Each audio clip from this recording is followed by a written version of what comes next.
बोला है कि यदि साइन थीटा बराबर 3/5 तब टेन थीटा का मान ज्ञात कीजिए।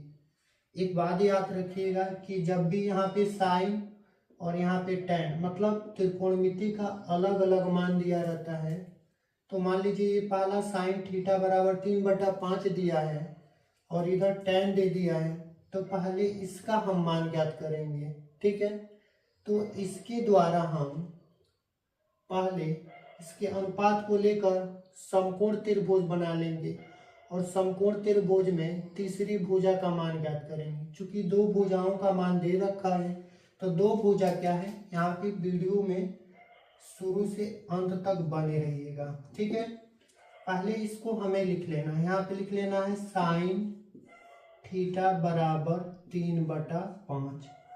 क्या हमें करना है, इस प्रश्न को यहाँ पे लिख लेना है। लिखना क्या है, साइन थीटा बराबर 3/5। अब क्या करना है, इसी के आधार पे हमें एक समकोण त्रिभुज बना लेना है। ये हो गया हमारा समकोण त्रिभुज। क्या हो गया, कि हमारा हो गया समकोण त्रिभुज। अब समकोण त्रिभुज के अंतर्गत इस अनुपात को हम इसमें भरेंगे।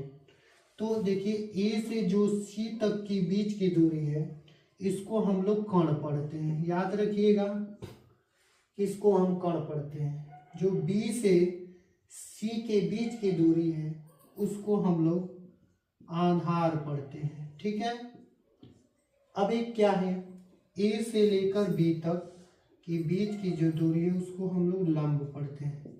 तो अगर साइन का अनुपात हम लोग पढ़ें तो साइन थीटा बराबर लंब बटा कर्ण होता है। अगर साइन का अनुपात हमें अगर देखना हो तो साइन का अनुपात होता है लंब बटा कर्ण। तो लंब ऊपर वाला देखिए, ऊपर लंब है और नीचे क्या है, कर्ण है। तो ये 3 है, तो ये लंब में चला आएगा, लंब के जगह पे भर लेंगे, यहाँ पे 3 भर लेंगे। और जो नीचे दिखाई दे रहा है, नीचे वो कर्ण है, तो कर्ण कहाँ भर लेंगे, यहाँ भर लेंगे। यानी कि साइन के अनुपात में हमें आधार ज्ञात करना है। अगर साइन का मान दिया रहेगा तो साइन में समझ लीजिएगा कि लंब होगा और कर्ण होगा, आधार का मान पूछेगा। ठीक है, तो पहले हम इसको हल करेंगे। तो पहले क्या यहाँ पे लिखेंगे, समकोण त्रिभुज ए बी सी में क्या लिखेंगे, समकोण त्रिभुज ए बी सी में। अब क्या करेंगे, जब समकोण त्रिभुज होता है तो उसमें तीसरी भुजा का मान ज्ञात करते हैं, तो वहाँ पाइथागोरस प्रमेय लगाते हैं। क्या लगाते हैं, पाइथागोरस प्रमेय। तो यहाँ पे लिखेंगे पाइथागोरस प्रमेय से। तो पाइथागोरस प्रमेय है, यहाँ पे देखिए पाइथागोरस प्रमेय क्या है, कर्ण का स्क्वायर बराबर लंब का स्क्वायर और प्लस आधार का स्क्वायर। ये रहा हमारा पाइथागोरस प्रमेय। पाइथागोरस प्रमेय का मतलब होता है कि कर्ण का स्क्वायर कर दें और शेष दो भुजाओं का अगर हम स्क्वायर करके जोड़ दें तो कर्ण के स्क्वायर के बराबर होता है। ठीक है, तो यहाँ कर्ण के स्क्वायर देखें तो कर्ण के जगह पे क्या भरा है, 5।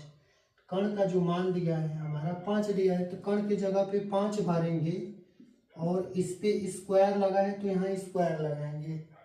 इक्वल टू है तो यहाँ पे इक्वल टू लगा लेंगे, यानी कि बराबर कर लेंगे। और लंब में देखें तो ए से बी के बीच की दूरी कितना दिया है, 3, तो यहाँ 3 भर के और यहाँ स्क्वायर कर लेंगे। प्लस आधार में कुछ नहीं दिया है तो यहाँ पे सिंपल आधार लिखकर इसका स्क्वायर लिख लेंगे। अब यहाँ पे 5 का स्क्वायर करेंगे तो 25 हो जाएगा और बराबर 3 का स्क्वायर करेंगे तो हमारा 9 हो जाएगा। प्लस यहाँ पे लिख लेंगे आधार का स्क्वायर।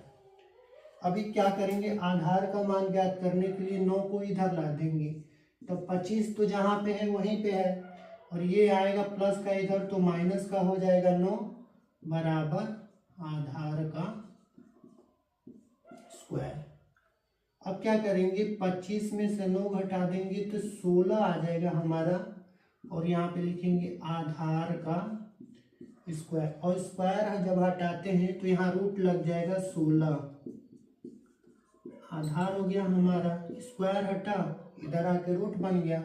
अब क्या करेंगे, इसका वर्गमूल ज्ञात करेंगे। तो 16 का वर्गमूल 4 गुणा 4 होता है, यहाँ लिखेंगे आधार।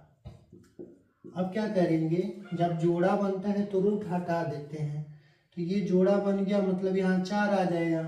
और लिखेंगे यहाँ पे आधार, मतलब आधार जब हम निकालेंगे पाइथागोरस प्रमेय से तो आधार का मान 4 आ जाएगा।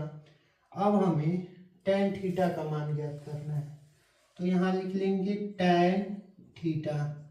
तो tan थीटा का जब आपको मान याद होगा कि tan थीटा बराबर क्या होता है, तो tan थीटा का अनुपात का जो सूत्र होता है वो लंब बटा आधार होता है। क्या होता है, लंब बटा आधार।